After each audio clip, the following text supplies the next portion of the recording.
Okay, so now we are going to divide today with a decimal in the divisor. I don't think we've ever done this before, but you may already know how to do this. But look at this example up here in the tan box.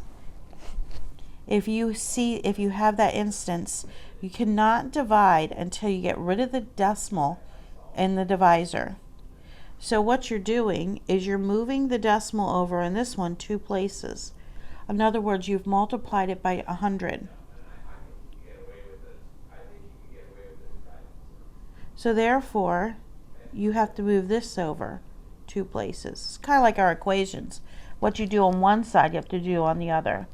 So 0.27 becomes 27, and 2.16 becomes 216, and then you divide it normal. Okay, that's all you do. That's why we've been practicing multiplying and dividing by tens, hundreds, and thousands. All right? All right, so first of all, let's look at number 1. So 6.8, they want us to multiply each number by the power of 10 to eliminate the decimal point. So we go as far as we have to get rid of the 0. So how many places do I have to do this? This would be, what do they want us to do? All right, so they want me to write 68. Just to put down below, that was times 10, because I moved it over once. This one I have to move it over twice, so this one would be times 100 to make. This one I only have to move it over once, so it's times 10. This one I have to move it over 3 places, so that would be times 1000. And this one I only have to move it over once to make 138. All right, let's skip the story problems because I like to skip those and come back to them. All right, so remember to eliminate the decimal point in the divisor before dividing. All right, so let's save a little time. We're not going to divide, okay? We're just going to practice moving the decimals over. So in the 9, I have to move the decimal over once, so do that. Then you move this one over once. And just so I remember when I divide, put the decimal up top, right where it should go. All right? Let's not divide. Go right to B. So in the divisor, I have to move it over twice to get the whole number, which means I move this over twice, and I'm going to put my decimal up here. 4.7, I only have to move it over once. So I move this one over once, and the decimal's up here. The top is where the decimal is really important because that's going to be where your answer is. 1.42, I move that over twice. So move this over twice. Put the decimal up top. 1.37, move it over twice. Move this over twice. So the decimal's up here. And F, move it over once. Move this over once. Decimal's right here.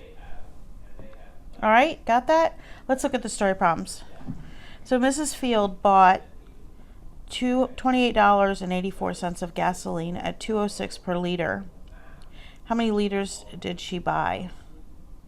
Do not forget to multiply both the dividend and the divisor by 100 to eliminate the decimal point. So they want to know how many liters, because they're giving us the total price, what it costs per liter, and they want to know how many liters she bought. All right, so it's $28.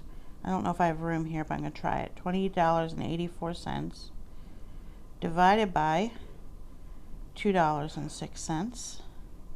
Okay, we won't worry about the, I'm going to pause just a second, take my jacket off. Okay, here we go. So first of all, we have to move this over twice. And then you move this over twice. This is where the decimal is really important. Okay, I'll just put it here just to remind myself. All right, 206. We'll go into 288 one time.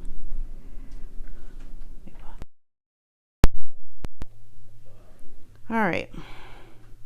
So this is 206. And I have 82 as a remainder. I'm going to bring down the 4. 206. Oh, times 4 is going to be a perfect one, isn't it? That'll be. So, she bought 14 gallons. B. Nathan spent $5.95 on pens that cost 35 cents each. How many pens did he purchase? So it's $5.95. I'm going to try it right here. Divided by 0.35 for each pen. We're trying to find out how many pens he got. Okay? This is the total price right here. This is how much each pen cost. So move the decimal over twice. So now it's $5.95 divided by 35. 35 goes into 59 just once. Twice would be 70. And I get 2, 4, bring down the 5. Because it ends in a 5, and I'm pretty sure they're going to make it come out even. Let's try 5. No, it didn't work. What a bummer. Did I do, oops. Sorry. Did I do something wrong? Oh, 4, 2.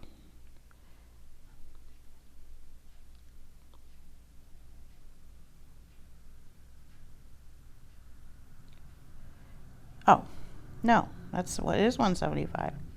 Well, what am I doing wrong? Should come out even, wouldn't you think, if we're looking for a number of pens?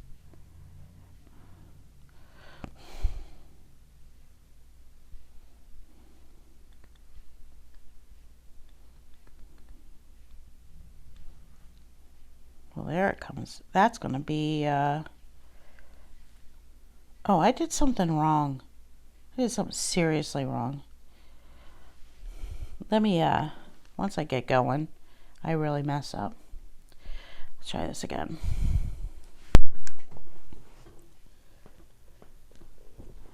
I did something wrong. All right, so you're probably like, Miss Kenny, I see what you did wrong. I don't have you guys here to fix me.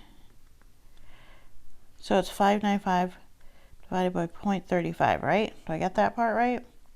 And we move the decimal over twice. All right, 35 only can go into that once, right?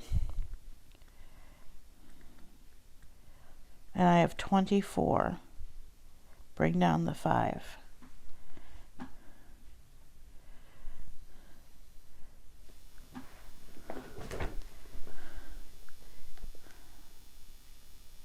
What am I doing wrong? Okay, so 35. Oh, I see what I did wrong. I can do times 7. Duh. I was so stuck on the getting the 5 as the last answer. I forgot my main number ends in 5, so almost every other number I multiply will end up in 5 too. How about that? There we go. And I'm thinking it has to be a whole number because we're thinking pens here. So it was 17. Sorry. So it's 17 pens. Get a drink.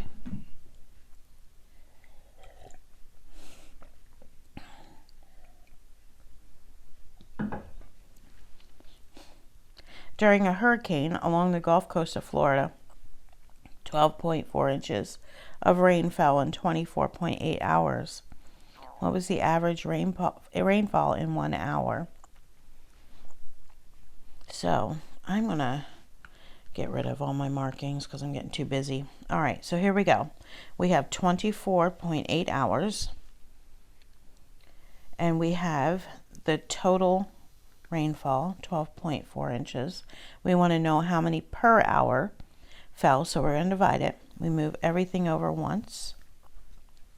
Here's my decimal. And 124 goes into 248. That's just double it, so it's a 2. And it comes out even, doesn't it? That was easy. I think I did that right. No, I didn't. Oh, if I could back it up and edit this out so you wouldn't know how dumb I am, I would. What am I doing wrong?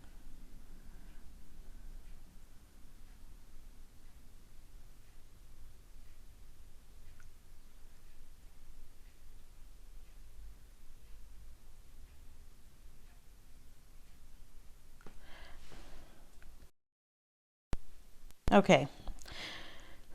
All right, I see what I'm doing wrong. I'm doing it backwards. Because, let me get rid of this. It's the 12.4 inches that I'm dividing up into the hours that it rained. Tricky. All right. All right, so first of all, I'm going to move this over once, right? So now it's 248, 124 divided by 248.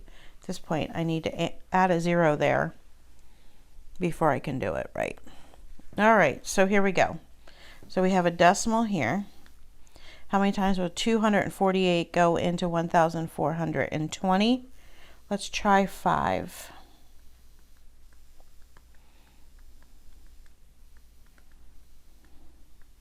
And guess what I get? Same thing. So it's 0.5, and 0.5 is half. So half of an inch. Oh, that was tricky. All right, let's go back.